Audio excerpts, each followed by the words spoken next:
He slammed the thick binders shut with a crack that made half the room flinch. "We're sunsetting these legacy functions effective immediately," Brandon Hale announced, pacing the front of the conference room like it was his personal stage. "If you've been with Apex Innovations longer than 10 years, you're either a risk we can't afford or you're mentoring the next wave of disruptors." His gaze landed on me like I was yesterday's obsolete software begging for deletion. I didn't flinch. I just turned my pen slowly between my fingers and waited for the performance to end. "My name is Elena Harper." Yes. Those Harpers, the quiet name tucked into the original founding documents of Apex Innovations, right beneath the bylaws no one had read since the early Obama years. For 16 years, I'd been the quiet engine of this place. Vendor compliance reviews, federal logistics frameworks, intellectual property protocols for defense-adjacent systems. If it moved through regulatory channels, it moved through me. Nobody noticed until they needed something fixed at 2 a.m. on a holiday weekend. That invisibility had been my armor. People called me the company historian during performance reviews, like I was a dusty archive in sensible heels. I smiled and let them think it. Being underestimated gave me room to watch, to remember, to document. Then Brandon arrived, and the armor started cracking.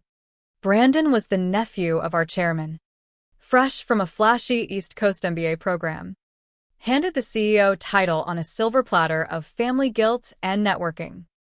He wore tailored vests to every meeting and called it executive presence. He loved words like disruptive synergy and agile pivots, delivered with the confidence of someone who'd never balanced a real budget in his life.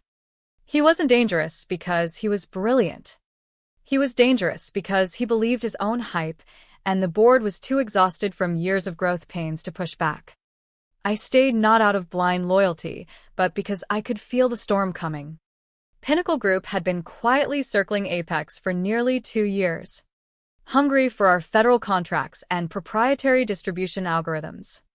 Their due diligence teams had pored over compliance logs and IP firewalls like surgeons prepping for a delicate operation.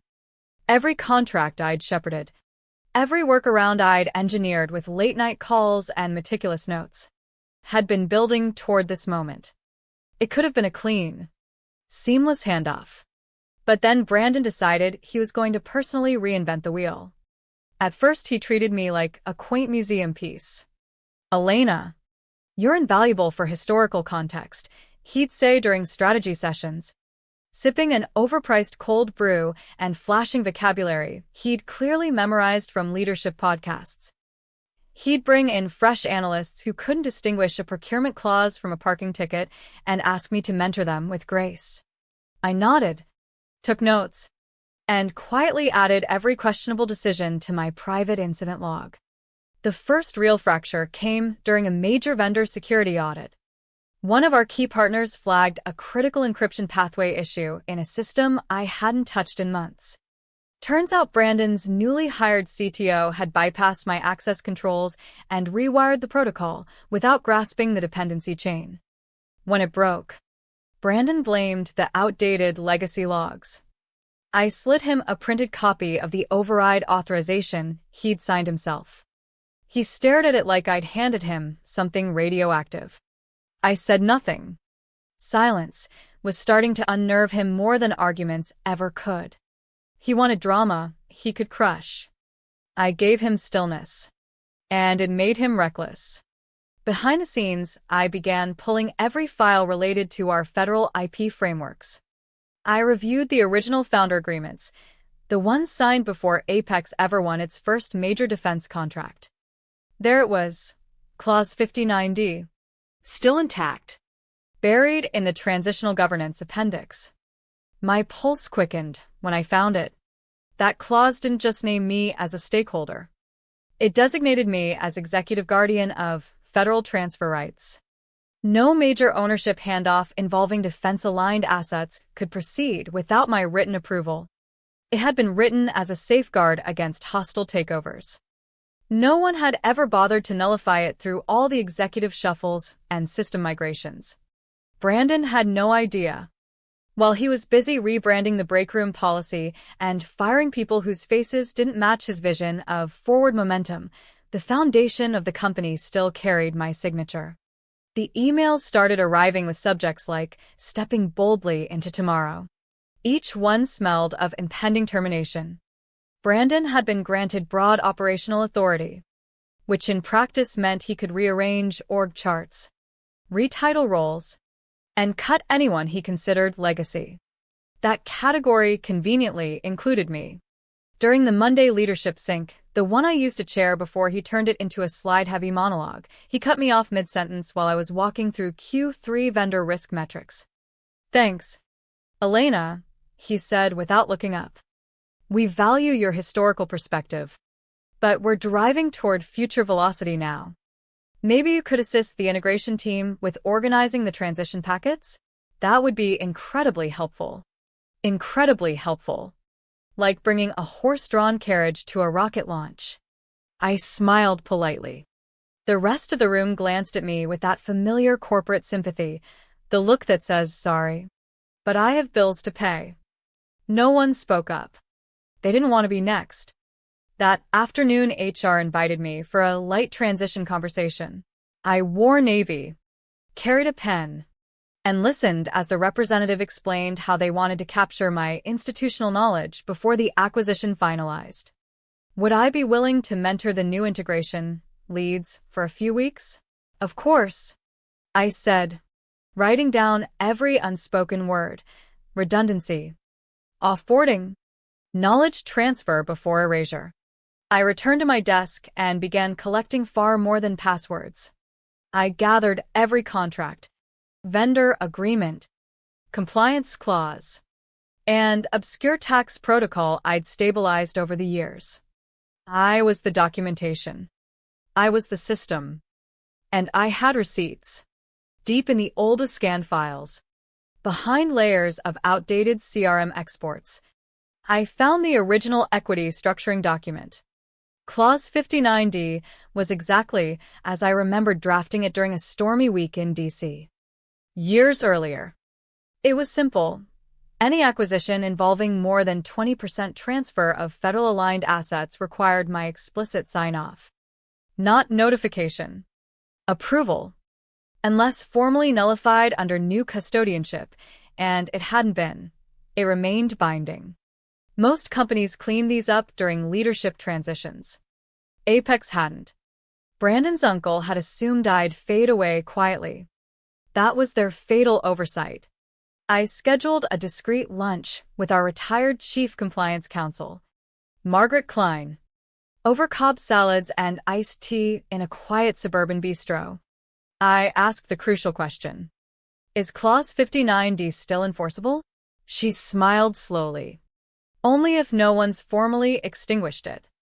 "Have they?" I shook my head. "They don't even know it exists." "Then," she said, tapping her fork, "you don't fight him head-on. You wait for him to expose himself in front of the people who matter." That's exactly what I intended to do. The HR meeting felt staged. The door was left slightly ajar, as if to suggest openness. Madison from People Operations sat with perfect posture and a practiced smile. A folder in Apex's signature navy blue resting on the table. "Elena, thanks for joining me. We wanted to bring you into the loop on how your role might evolve as we near the final stages of the Pinnacle acquisition." Evolve. A polite word for erasure. I hung my coat deliberately. That's an elegant way to describe sunset. Her smile faltered for a split second. "Nothing's finalized yet. You've been foundational to Apex. We're simply aligning certain legacy positions with Pinnacle's operational model. It's all about efficiency. You understand?" "Of course." I nodded calmly. I'd dealt with colder DoD auditors. She launched into a scripted monologue about graceful exits and knowledge capture. My name had already been moved to a dotted line reporting structure under Connor Whitfield, a young integration lead I'd seen asking basic questions about supply chains the week before. Connor has requested your assistance sanitizing the vendor and compliance archives to ensure his team has a clean view, Madison continued. Your records have always been so meticulous. You want me to prepare my own deletion? I observed quietly. She corrected quickly. Evolution, not deletion. I let the silence stretch until she shifted uncomfortably. Then I asked, before I begin migrating files, could you verify something in the compliance records for me? I'd like confirmation on whether my 2010 deferred equity agreement remains logged, specifically the federal alignment clause on transfer authority. She blinked. I'm not sure that's relevant to the current transition plan. Still, I'd appreciate the confirmation. She scribbled a note she'd likely never follow up on and promised to flag legal. That was fine. I already knew the answer. Back at my desk, now awkwardly squeezed between Connor's collaboration pods and stacks of unopened ergonomic chairs, I didn't clean the files they wanted sanitized. Instead, I audited the ones they hoped would stay buried. I pulled original IP structuring documents, cross-checked metadata, validated FedRAMP handoff logs, and flagged every clause containing language about approval authority, binding designation, and federal transfer stipulations. What I found was weaponized negligence. Apex had skipped multiple policy realignment cycles during executive transitions. Legal had auto-migrated foundational contracts into cloud templates without preserving embedded signatures. But I possessed the originals, printed, signed, timestamped. Clause 59D was live. Even more damning, it was referenced in the acquisition prep materials as under review, meaning someone had seen it and chosen to ignore it. I documented everything. I turned my attention to the data packages Connor's team was preparing for Pinnacle. Sloppy summaries. Inconsistent timestamps.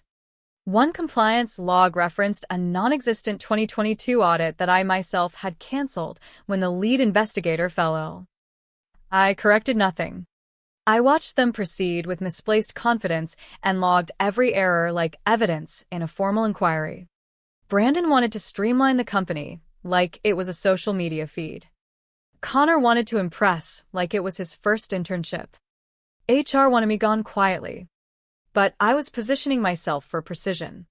I found the physical copy of Clause 59D wedged behind a surge protector in my filing cabinet, the one HR had tried 3 times to digitize before giving up. The folder was old, coffee-stained, with a handwritten note, "Harper, do not shred." Inside, between yellowing NDAs and early IP trust frameworks, was the page I'd drafted with pencil and aspirin during a rain-delayed logistics conference years ago. The clause was clear. Acquisition involving over 20% of federal-aligned assets required my approval as executive guardian. It had been a risk buffer. It had never been removed. I made 2 copies, one physical, one scanned with full metadata, and returned the original. Then I called Claudia Reyes, a discreet attorney known in certain circles for surgical precision. No website, no social media flair, just a voicemail that said, "Leave your message," and callbacks that felt like talking to a scalpel. "Claudia, I've got a founding document from 2010. Clause 59D. You still breathing?" I asked. "Then it's probably still valid. Send it over." I emailed the scan. She called back before my coffee cooled. "Holy hell. Elena. They never removed this." "Nope. Restructure your designation? File a nullification? They don't even know the terminology." She laughed softly. "Brandon's about to choke on his own deal." She confirmed, if Pinnacle signed without my approval, they'd breach a federally conditioned IP trust. Attached contracts, distribution rights, encryption protocols, customs clearances would void. If they're smart, they care. If they're desperate, maybe not yet. But we wait. We waited for Brandon to get loud in the wrong room. Every eye roll, every "thanks, but we've got it from here," every performance review slight was building toward one moment. Clause 59D wasn't merely a shield. It was a trigger, and I held the authority. The final buyer presentation invite never reached my calendar, but I knew the exact time and room. Connor had accidentally forwarded the catering confirmation to an old operations distribution list I still accessed. Rookie mistake. I arrived 10 minutes early in tailored black, hair pulled back, carrying only a slim folder and one business card. No dramatic entrance, just presence. The Pinnacle team looked crisp, impatient, and expensive. Their CEO, Victor Langford, sat at the head, tall, silver temples, eyes like forged steel. I'd met him briefly at a DC defense conference years earlier. He hadn't noticed me then. He would now. I took a side seat marked Legacy Observer on the printed agenda. Brandon entered 5 minutes late, swaggering in an expensive watch and glossy confidence. He glanced at me like I was an inconvenience, then ignored me. "Welcome, everyone," he began, hands clasped like a motivational speaker. "Today marks the pinnacle of our strategic transformation. Apex Innovations is entering its next chapter with agility, purpose, and modern leadership." He clicked through slides, introduced Connor as Chief Transition Architect, displayed an org chart heavy on new titles and light on the people who'd actually built the company, and capped it with self-congratulation. "Before we proceed to documentation," Brandon said, looking theatrically at Victor, "there's one final realignment.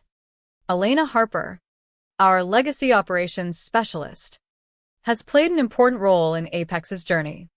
But as we optimize for the future, she'll be transitioning out. Elena, take a couple weeks, tie up loose ends. We appreciate you." I reached into my folder and slid the business card across the table directly in front of Victor Langford.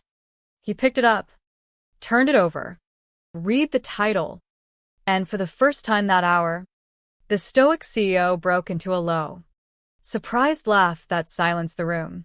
Brandon blinked. "Everything okay?" Victor leaned back, still holding the card. "MS. Harper. Interesting title." He read aloud. "Executive Guardian of Federal Transfer Rights." Silence thickened. Victor turned to his legal counsel, who immediately opened a laptop and began typing rapidly. Whispers rippled. The atmosphere shifted palpably.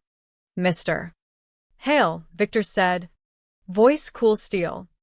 "We were assured this acquisition had complete sign-off. Were you aware a federal IP clause still requires MS.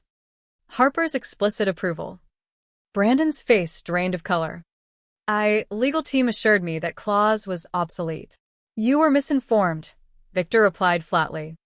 I stood slowly, collected my folder, and replaced the chair with the same deliberate care I'd shown the company for 16 years. I looked at Brandon once. He opened his mouth. I was already walking out as the room erupted behind me, voices overlapping. Brandon barking about chain of command, Connor fumbling buzzwords, legal team scrambling. But Victor wasn't looking at them.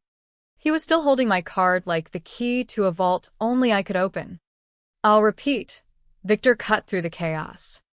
"We are not signing without MS. Harper's explicit approval." "But she's not even on the current board," Brandon stammered, color rising in his neck. "She's essentially a consultant at this point. This is a dusty technicality from over a decade ago that doesn't reflect current leadership reality." Victor gave him a long, flat stare that carried the weight of corporate execution. "And yet the clause remains in force. Clause 59D requires custodian sign-off for federal IP transitions exceeding 20% of core infrastructure, precisely what this acquisition entails. According to your own documentation." Brandon looked desperately to his legal team. One was sweating visibly, the other pretended to type furiously. I remained standing, silent, steady. "You don't understand," Brandon tried again. "I'm the acting executive here. I was appointed." "We're not debating titles," Victor interrupted. We're discussing binding authority. And the authority here, he tapped my business card once against the polished table, is hers. The room's energy shifted like tectonic plates realigning. One moment Brandon was the golden boy orchestrating the deal. The next he was exposed.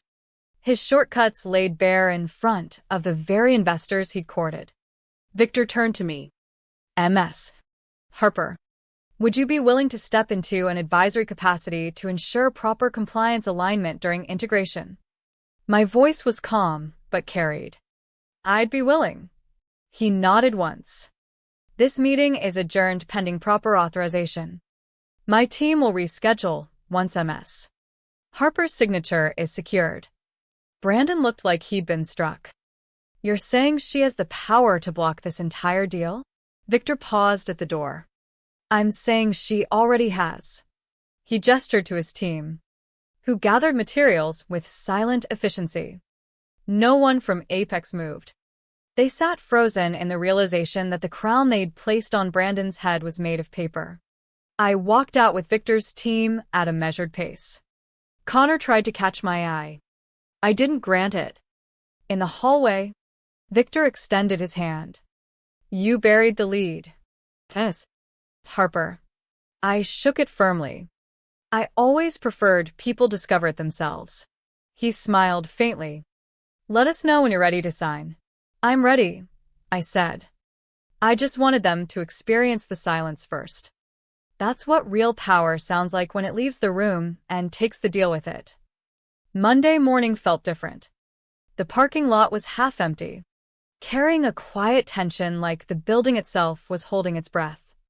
I entered through the back corridor, the route I'd used for years to slip files under doors and avoid unnecessary meetings. Now I wasn't hiding. Trent, no. Brandon's corner office door was closed. Unusual. He normally kept it open to broadcast importance. The boardroom lights were on. I stepped inside and saw the updated acquisition deck projected on the wall. My name, Elena Harper. Interim Operations Lead. Integration Transition appeared prominently on the first slide, approved by Pinnacle Legal and Apex's board. The same board that had stayed silent weeks earlier when Brandon began dismantling org charts. They'd learned quickly that compliance wasn't optional. And neither was I. The revised deal excluded Brandon from any future operational leadership. His name appeared once, in an appendix as advisor. Non-voting. Non-operational. A polite exit ramp. They let him keep the badge. They didn't let him back into decisions. I was on my second cup of coffee when Brandon found me. I was at my reclaimed desk sorting compliance, notes abandoned during his tenure. He didn't knock. Just marched in, jaw tight, eyes darting between rage and panic. You planned this all along. I looked up slowly, letting silence build. You signed the terms. You went around me. You undermined my leadership. You humiliated me in front of the investors. I folded the folder neatly. I enforced an existing clause you chose to ignore. You weren't humiliated by me, Brandon. You were exposed by your own shortcuts. He stepped closer, but stopped when he realized I wasn't retreating. You think you're untouchable now? That you've won. I think you still don't understand the difference between holding a title and holding the actual authority. His mouth opened, but nothing came. I stood slowly, not threatening, just shifting the balance in the room. You tried to erase me from the structure I helped build. Now I'm the reason the lights are still on. You don't have to like it, but you will respect the authority behind the ink. He left without another word, the door closing softly behind him. Later that afternoon, the new integration schedule went live. I signed off on every transition, vendor transfer, channel alignment, and rehire. The company began moving again, cleaner, tighter, steadier. Brandon remained in the building but marginalized. His new badge was printed in grayscale. Brandon Hale. Advisor. Transition team. Non-voting. No executive access. A desk near the loading dock between surplus equipment and a failing ficus plant. I passed him twice that week. Once in the elevator, where he attempted a nod like nothing had happened. I didn't return it. The second time, he struggled with the downgraded calendar system, which blocked his invites. I had helped build those access controls years earlier. HR processed his 2-week notice using nearly the same template he'd once prepared for me. Irony. Precise and surgical. By Friday, his calendar was empty. No meetings. No invites. No one sought his input because the operation no longer needed it. He started wearing headphones around the office, perhaps listening to podcasts about visionary leadership delivered by people who'd suffered similar falls. Meanwhile, I returned to the real work. I cleared the backlog of compliance issues ignored during Brandon's streamlining, expiring vendor clearances, outdated encryption protocols, a 3-month-old customs alert about mislabeled export data. I resolved them all within a week, quietly, efficiently. I began staff realignment, not mass layoffs but targeted rebuilds. I listened to the people who actually kept the wheels turning rather than those who shouted loudest in reviews. I reinstated 2 senior managers sidelined under the previous flattened structure, giving them proper teams, budgets, and autonomy. One of them, Marcy, sat in my office and cried quietly. First time in 2 years someone actually looked at my metrics and understood what I'd been building. I told her I cared less about tiers and more about continuity. I reintroduced genuine weekly cross-department reviews, not performative slide decks, but real discussions of problems without concern for buzzword quotas. Within days, the atmosphere changed. Emails became clearer. Vendors stopped panicking. Procurement logs matched inventory again. The company breathed properly for the first time in months. Victor Langford sent a brief note. Operations look solid. Keep moving forward. I acknowledged it silently. Brandon's final contribution as advisor was a Google Doc suggesting new onboarding slides about culture-first strategy. I forwarded it to HR and archived it. He left the following Monday. No farewell gathering. No statement. Just a quiet badge return and a weak smile to the receptionist. By Tuesday, no one mentioned him. By week's end, his Slack account was deactivated and his laptop reassigned. The only remnants were a peeling boss mode coffee mug and a sticky note inside reading Crush Q3. I used the mug to water the office ficus. It perked up noticeably. Transitions sometimes begin with necessary subtraction. The acquisition dinner was held in a converted downtown bank vault, dim lighting, suited wait staff, wine list resembling a legal brief. Seating was strategic.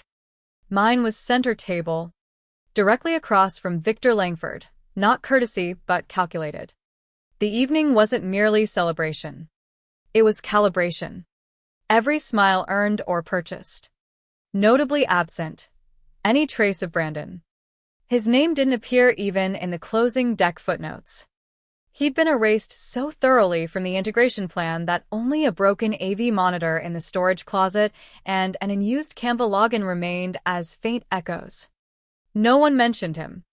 Victor raised his glass midway through the second course. Perfectly plated roasted duck. I want to take a moment to acknowledge what genuine leadership actually looks like. It's not in inflated org charts or buzzwords or posturing. It's in continuity, clarity, and quiet competence. His eyes met mine. To Apex's backbone and now our bridge forward, Elena Harper. Polite, sincere applause followed. Victor handed me a small mahogany box engraved with the company seal. Inside was a brushed steel token the size of a coin. Around the edge, continuity is currency. At the center, the signing date and one word etched deeply, Guardian. An analyst leaned toward me later, wineglass in hand. Hey, what was on that business card that made Victor laugh in the meeting? I smiled. Executive Guardian of Federal Transfer Rights. He blinked. That's real. Very real. And binding. He gave a quiet snort of disbelief. They really had no idea who you were, did they? They knew what they wanted me to be, I replied. That's not the same thing. The rest of the evening passed in measured conversation, strategic networking, and understated satisfaction. I stayed through dessert, signed 2 additional NDAs for integration planning, and left with lighter shoulders than I'd carried in years. Outside, the valet smiled. Big night. I glanced back at the glowing windows. Just dinner. As I drove away, I thought about Brandon, how he'd built his identity entirely around being in charge without ever checking who truly held the levers. Being in charge means nothing unless your name is on the clause that can stop everything. Months later, the integration was complete. Pinnacle systems meshed with ours more smoothly than anyone had predicted. Federal contracts remained intact. Compliance audits passed without issue. And the proprietary algorithms that had made Apex attractive in the first place were properly protected. I didn't seek the spotlight. I never had. But the role I now occupied, officially recognized as Senior Guardian of Strategic Compliance and Integration, reflected the reality I'd quietly maintained for years. The board listened when I spoke. Teams consulted me before major changes. The invisible woman had become the quiet center. Brandon landed at a smaller startup across town, another visionary leadership title handed to him, presumably through family connections. Occasionally, his name surfaced in industry chatter, another round of bold promises, another round of short tenures. Some people never learn the difference between flash and foundation. There were quiet moments when I sat alone in the office after hours, reviewing the latest compliance dashboards glowing on my screen. The building hummed steadily now, efficient, stable, human again. I thought about the day Brandon slammed those binders shut, convinced he was rewriting the future. I thought about the silence I chose instead of shouting. I thought about Clause 59D, that single page written with aspirin and foresight years earlier, waiting patiently like a loaded safeguard. Power isn't always loud. Sometimes it's the clause no one remembered to delete. Sometimes it's the person everyone assumed would fade away. The company thrived. Contracts expanded. The team grew steadier, more collaborative. Vendors trusted us again. And I, Elena Harper, continued doing what I'd always done, holding the structure together with meticulous care and institutional memory. But now everyone knew my name was on the clause that mattered most. What lingered most wasn't triumph or revenge. It was a deeper question that stayed with me during quiet drives home.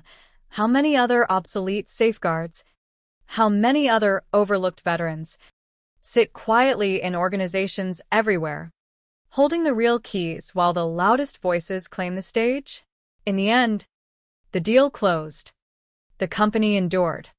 And the lesson remained: never underestimate the quiet guardian who remembers what everyone else forgot to delete.